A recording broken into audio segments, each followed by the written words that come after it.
Guys, there has been an update to the latest Smash World Tour Panda Global Nintendo news that's been taking place, that's been taking Twitter by storm. And I know everybody is very eager to get some more answers to. Now, it's very important to note, Panda Global themselves have been incredibly silent up until this point. You can check, the CEO's Twitter. You can check the Panda Twitter. You can check the YouTube. Nothing is really popping up there except comments pretty much unrelated to what was posted there initially, right? Everybody wanted answers for the World Tour. How could this happen and stuff like that? Well, some answers may have finally been presented because at the time of this video, Nintendo has dropped a statement, I guess via IGN. IGN obviously a very trusted news source here. I'll give you exactly what I'm talking about. You can see right here on their Twitter, Nintendo has issued a full statement on why it declined to grant the Smash World Tour a license to operate third-party Smash Bros. Tournament. And IGN has like an article covering it all, but here is the actual statement right here. And we're just gonna go ahead and read it so you guys can all get up to date on it. Nintendo would like to explain to all Super Smash Bros. Fans and interested parties the background and rationale related to our decision to not grant a license to the Smash World Tour for their upcoming activities. Nintendo's decision was solely based on our assessment of the protocol submitted by the Smash World Tour and our evaluation of their unlicensed activities. This decision was not influenced by any external parties such as Panda Global. That's very important. They say it was not influenced by any external parties, including Panda Global, pretty much maybe trying to alleviate some of the pressure that's likely on Alan, the CEO of Panda right now, given what came out a couple days ago.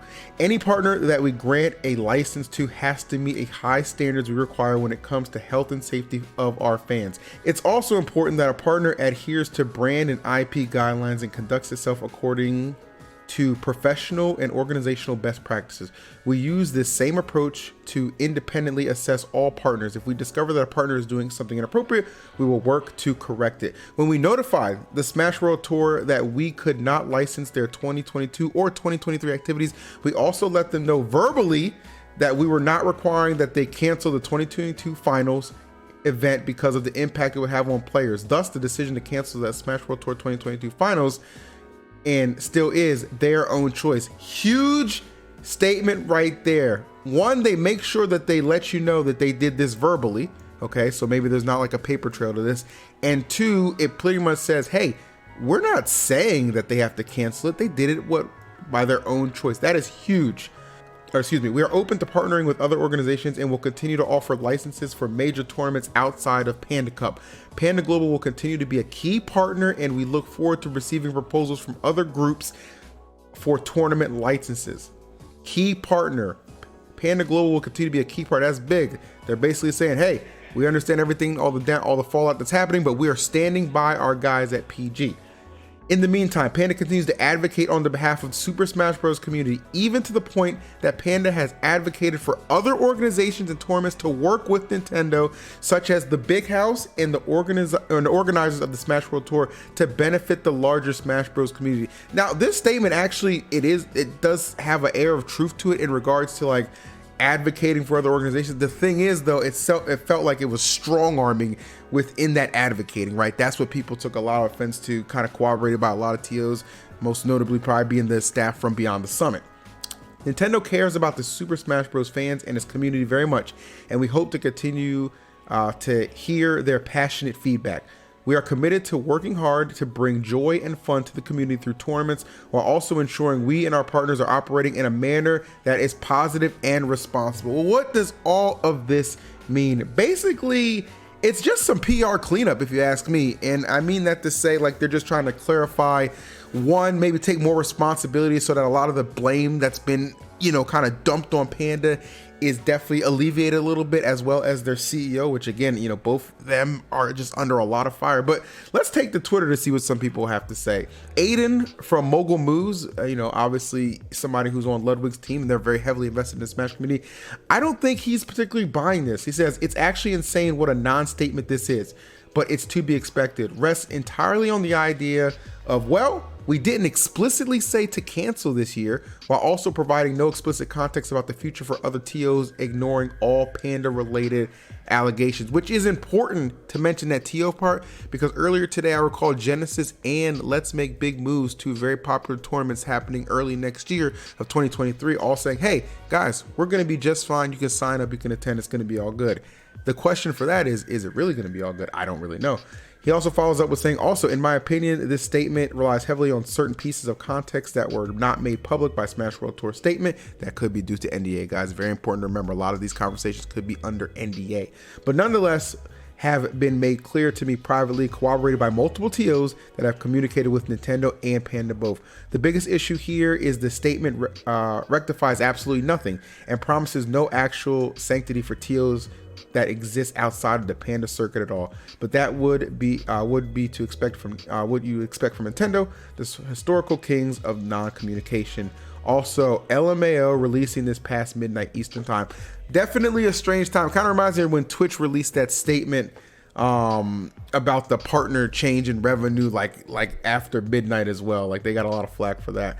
But Aiden was not the only one who chimed in on this. Mr. R, the fact that Nintendo says it's important that partner adheres to brand and IP guidelines. Any partner that we grant a license to has to meet the high standards we require when it comes to health and safety of our fans, without specifically saying why is very odd to him. He feels like it would be nice if that was more fleshed out, right? I feel like that's a big missing component to this, is what exactly are some of these guidelines that would help a lot of TOs going forward.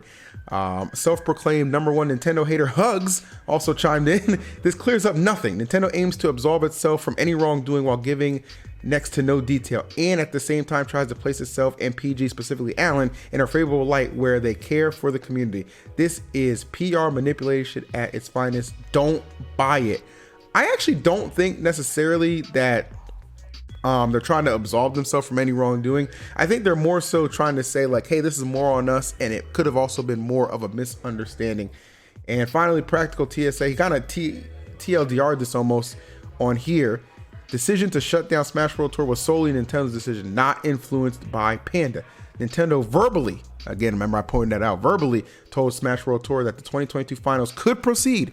Nintendo wants to continue partnering with Panda, and Panda advocates in favor of the Big House and Smash World Tour. That is a lot to unpack, so let's try and do it. So one of the bigger things here is that Nintendo, they expect for a license to be required to keep, I guess, operating these events, right? So what happens if that event just doesn't get the license? Important to note, at the recording time of this video, it is the night before main stage, right? What is to stop them from saying, you know what, main stage, you're not on our circuit, you don't have an official license, we're putting the kibosh on it. Now, obviously, this is not something I want to happen by any means. I advocate heavily for the grassroots scene to be, able to prosper and grow, Nintendo or not. But it does raise the question, like, wow, like that puts so much in jeopardy and so much uncertainty into a lot of these TOs. Now, one thing that also come out of the statement is like, yes, if you kind of like read this and then what we've seen prior from, a couple of days ago, it really just seems like it's almost open to interpretation, right? Like, okay, well, Nintendo is heavily implying that you cannot have this event because you don't have a license, right? But on the other hand, it's like, well, we didn't actually say it. So there's like some misinterpretation that can be applied. So it really does create this gray area where I can understand where like you're somebody who's like invested a lot into, your events, or you're just concerned about your well-being, your future in general. It's not a risk you're willing to take going up against like $1 billion company just off the fact that, hey, maybe they could elect to just sue and make it pretty messy. Now, at this point, I truly believe it's too late to really rectify this situation, because likely as soon as this news came out, a lot of people like canceled their hotels. They tried to get whatever reimbursement they could for their flights and have made other arrangements to just pretty much not attend in general. I feel like it's catastrophic, the money that will be lost for VG Bootcamp. But at the end of the day, like it just seems like it's unavoidable at this point. Now, if the way this reads too is the fact they're just like, okay, well, hey, again, we didn't explicitly say that they can't run it. But at the same time, it's like, does that mean like VG, what do they say? Like, did VG say, okay, you know what? We've been told we're not going to get this license, that we do need to operate comfortably. We have a lot invested in this. We just have to cut our losses, just kind of see the writing on the wall, accept the L, and it is what it is. we're out. We got to wash our hands. We got to cancel it. And we got to put out this statement that kind of lets them know exactly why. You know what I'm saying? So it seems like on both sides, there's implied, you know, kind of like misdirection, like everything is not being told truthfully. And that is where the bulk of just all of these issues continue to arise. The bottom line and takeaway I get from this is like any business owner with any sense of logic is probably not going to run the risk, despite how much community support or passion they have for the game. Like, it's just probably not worth the risk. And I think that's the situation VG found themselves in.